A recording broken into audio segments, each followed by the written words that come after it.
Alright, let's see what we got. 3 magazines, 10 rounders, thanks to Governor Cuomo. Looks like we got some back straps,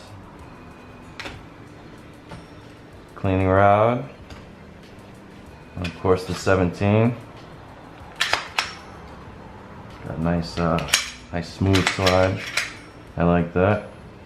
Fits nicely in my hand. Sweet. I like it. So here we are. Glock 17, Generation 4. It's got a nice rail in front for your attachments, flashlight, laser, whatever you want to put on there.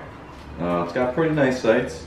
Can't complain. I'll probably be changing those, getting some night sights on there eventually, just to kind of switch it up a little bit. The grip actually fits really nice in my hand, so I don't think I'll be adding any of the back straps on there. Magazine release is real nice. Slide, butter, that's really nice.